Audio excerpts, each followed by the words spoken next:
Trešais ir piederības likums dzimtes sistēmai. Ieejošie dzimtes sistēmā paliek tajā uz visiem laikiem. Visiem ģimenes locekļiem ir vienādas tiesības piederēt ģimenei. Neviens no dzimtes dalībniekiem nevar tikt atgrūsts vai izsvītrots no dzimtes sistēmas, un kad vienu no dzimtes dalībniekiem aizmirst vai ignorē, sistēmā parādās viņa aizvietotājs, kurš aizpilda zaudējumu un atjauno bojāto balansu. Izskatīsim šo sīkāk. Dažreiz dzimtā parādās cilvēks, kurš ar savu uzvedību vai savu likteni izsauc radiniekos kaunu un vēlēšanos pēc iespējas ātrāk atdalīt jebkādas atmiņas par viņu. Par tādiem nērtiem dzimtes locekļiem nav pieņemts stāstīt bērniem, viņus neatcerās īpašos datumos, viņus aizmirst un burtiski izsvītro no dzimtes vēstures. Aiz piemēru tālu nav jāiet, tas varēja būt vecstāvs, kurš bija nodevies kara laikā, vai vecmāmiņa, kur pameta savus bērnus un aizgāja no mājām ar kādu mīļāko.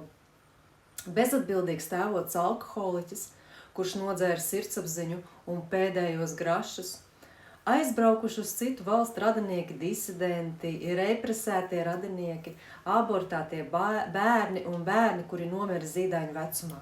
Vienvārds sakot, visi gadījumi, kuri neierakstās labvēlīgas ģimenes idilles ainavā.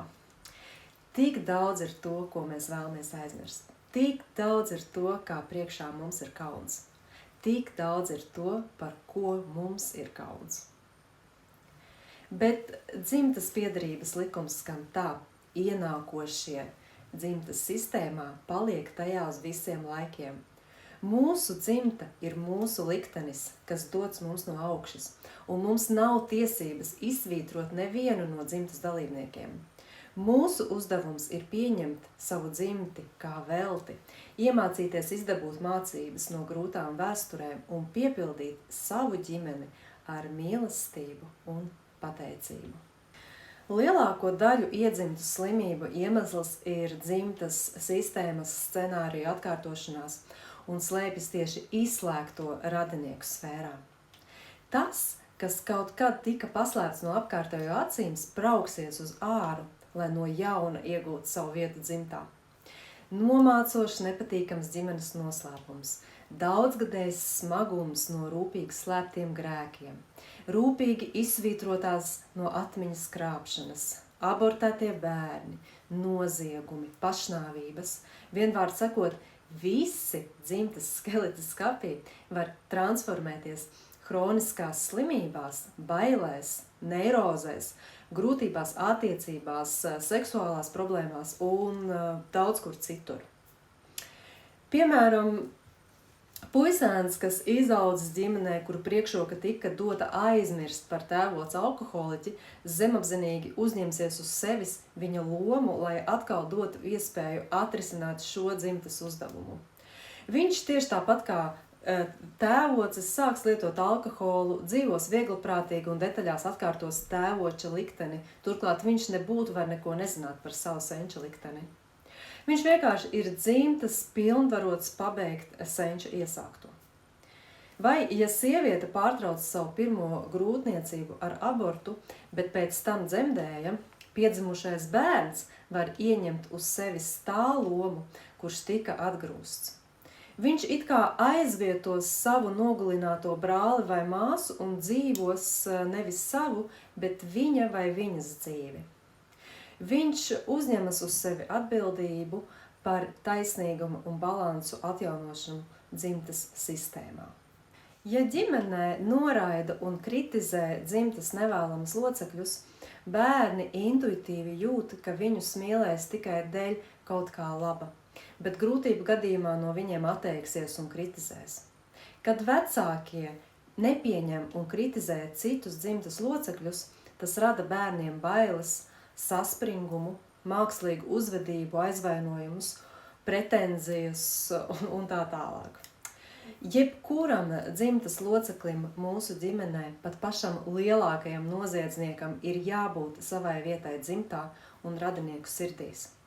Cilvēks ar sliktiem ieradumiem atnācis ir ģimenē, lai gūtu atbalstu, ticību sev, lai iemācītos pārvarēt savas bailes, sniegtu kaut kādas mācības ģimenei. Viņš ir atnācis ar grūtu misiju un pats cieš no tā.